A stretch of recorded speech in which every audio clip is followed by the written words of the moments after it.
Hello and welcome to another Demon 212 Wii Ware review. Long time since I've said that. To be fair, it's been a long time since something's actually came out that I've been interested in. Well, hell, since pretty much any hardcore game has been interested in. So, anyway, today I'm going to be taking a look at Fast Racing League, which if you've never played it before, as the title suggests, it's a racing game. So, at the start of the game you've got a qualification mode which you're forced to go through, but it's only like 3 parts and it takes like seconds to do. It's the type of thing that it just gets you into the swing of the game, but in all honesty, if you've ever played a Wipeout game, you're going to notice a lot of similarities because the crafts look just like them and even handle like them, and track design's more F-Zero-ish. It's like a hybrid of the two, but it does have something that makes it unique, and it's actually quite a cool dynamic. So, there's single player, multiplayer and unlockables. The multiplayer is 4-player split screen, which does mean that this game has a huge drawback, meaning that you actually have to have real life friends, not just virtual ones. So, as I've only got one real life friend sitting next to me, I can only show 2-player today, not 4-player. But it is the type of game that I will be playing a hell of a lot with my mates because we all love racing games like this. So, let's get into the bulk of the game. On the single player, you get league and challenges. You then get to choose which speed you want. Basically, think of it as Mario Kart with 50cc, 100cc, 150cc. From there, you get to choose which Grand Prix you want to do, which each one is 4 tracks long, so 12 tracks in the game. From there, you get to choose a choice of craft, which you get more as you go through the game and unlock them. There's 6 overall, and then you just basically race. 3, 2, 1. So, there's a few things you can do. Accelerate, brake, hold both together a slide. You can play the game with a Wiimote and nunchuck as well, and a classic controller. There's no GameCube pad support, but you don't really need it if you've got a classic controller. You can also swap your dynamic, which is what I will explain now. You might have already figured it out by what I've just went over. But you can also boost, which is what these little pods are for. They give you your boost and you can just expend as much as you want to, really. So anyway, as you can see, I'm white going over a black strip and I'm going really slow. I swap to black, I speed up. That's the whole dynamic of this game. That's what makes it unique. It's a lot of people are saying it's Ikaruga. Personally, I think the fact that Ikaruga swaps planes is the only similarity, because obviously there's no shooting in this, but that's the whole point of it. If you're white and you go over a white strip, you get bonuses, or a white jump pad, it launches you, or if there's track above you, then you turn upside down and race on it and you boost. If you're black, you go over the black pads, and unless of course for some reason you want to slow down, which to be fair I don't really know why you would. It's literally, it's an idea that's, well, I've never really thought of being working in a racing game, but in all honesty, after using it, I actually think it does really work.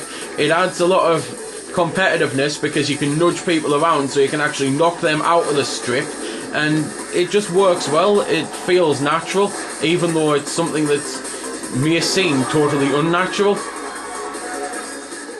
So, on to the challenges. There's challenges such as reach the goal in under 13 seconds, 12 seconds, do 3 laps in 80 seconds, collect 30 items, just things like that. There's also jumping challenges. They're pretty decent. They do add needed length to the game because obviously, as I say, there's only 12 tracks, and while there's technically 36 with playing them on the different classes, it's still only 12 tracks, and that's not me having a go at the game, because trust me, they've done marvels with the room that they've actually got to work with under Nintendo's stupid download limit. And it's just the type of thing that I'd love to see the game take off, so you can get a sequel with maybe a disc sequel with 36 actual tracks and with all sorts of other different things added to it, a lengthener, extra craft and things like that. But anyway, the challenges, as I say, they're pretty decent. They're quite hard. There's things to do, you have to learn with them, and they do lengthen the game, really. The biggest confusion with them is one place says there's definitely 24 and one place says there's definitely 21. The annoying thing is, though, one's the official operations guide and one's the official site, so which do you believe? I don't know if there's just 21 on the game and then 3 to unlock in by getting 100% or something, because I've not managed 100%, so I'm just saying all of that information so that way you know. Only other things I can pretty much mention, as you might have seen, you can get turbo starts if you time it right, and speaking of timing, also some time trials to play on the game, which again just add more length to it. So that's pretty much everything I can mention about the challenges, just again that I quite like them. So now on to the multiplayer. 3, 2, 1. To be fair, before I shut up for a bit of the music, I might as well mention that the multiplayer mode is Grand Prix, as you might have figured by the other races on the track, and there's also a frame rate changer in the game, because the game runs at 60 FPS, but you can set it to 30 FPS, or for the multiplayer variable as well, and 4-player split screen is automatically locked at 30 FPS. It's something that I personally don't care about, but I know a lot of people do, and a lot of people whinge about it, so I'm just letting you know, because I know and I've been told about it. So I'll shut up for some of the excellent music now then.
So that's pretty much everything I can say about the game. I'll just reiterate that for 1,000 points it really is a belter. It's the type of thing that I hope the dev gets some popularity and starts releasing more games on Wii Ware, and as I say, disc games as well.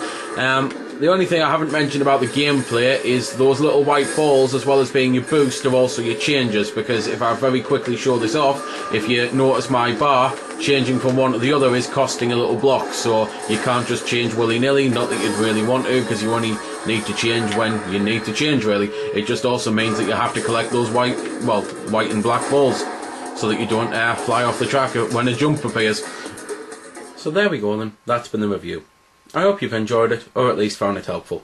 You might have noticed I didn't score the game. Well, that's because it's a matter of personal opinion, and yours may very well differ from my own. I'm just here to show you a bit about the game.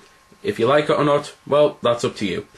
If you don't like it, or you do like it, feel free to comment. Also, if I haven't answered any of your questions that you may have had, I might have forgot something, or it might just be something obscure. Again, feel free to comment, ask, always willing to help out. Otherwise, if you don't like commenting on YouTube, head over to www.vc-forums.com, where you can chat with me and a bunch of other lads who love the VC, the Wii Ware, and hell, even a lot of other systems. We cater to pretty much everything. You can just go there, have a chat about a game, ask about some games, etc. So until next time, this has been Demon212, signing off.